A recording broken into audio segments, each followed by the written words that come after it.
I had just finished working late and was getting ready to head home. Little did I know that at the company elevator, I would witness a murder. The victim was my female boss. I quickly hid behind a wall, my exhausted body suddenly jolting with terror, every hair on my body standing on end. Thankfully, the killer didn't see me. He looked around to make sure no one was there, then lifted my boss's body, preparing to dispose of the evidence. Once I saw the killer leave, I finally breathed a sigh of relief. If the killer had spotted me, I would definitely have been killed too. I decided to hide in the restroom first, planning to wait until the killer left the building before going home. But when I pushed open the restroom door, I saw a bald man, the manager for my pharmaceutical company. He must have been killed by the same murderer too. I was about to move closer to check on his condition when I accidentally triggered the automatic flush sensor. Fortunately, the killer wasn't nearby. I quickly locked the door and could only hide in there for now. But then I suddenly realized the killer would definitely come back to deal with the manager's body. Staying here wasn't going to work. Sure enough, the killer walked in, but he didn't rush to handle the manager's body. Instead, he first cleaned the blood off himself and then used the restroom. I had nowhere left to hide, so I crawled through the narrow gap at the bottom to the next stall.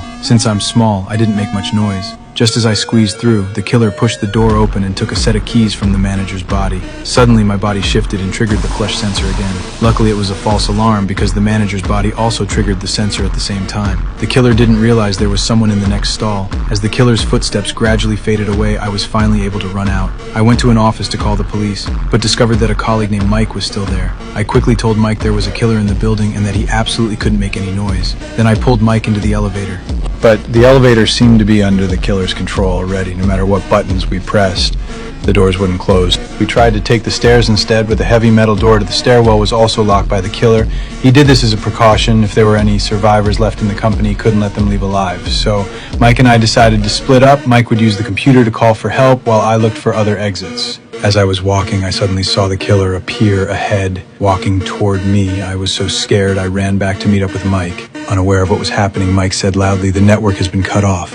Even though I covered his mouth, the killer still heard him. The killer followed the sound and walked in, finding the room empty but with the computer still on. We held our breath and hid under the desk. Fortunately, the killer didn't find us. He just unplugged the power and left. However, we seriously underestimated the killer's intelligence. As soon as we ran out, the killer came back with a surprise attack. He only found Mike, who was trying to call the police. The killer pointed a gun at his head and asked if there were any other people in the company. Mike said he was the only one. I was hiding in the darkness, watching helplessly as the killer strangled Mike to death. I quickly ran back to my desk, planning to call the police with my phone. But of course, my phone was dead at this crucial moment.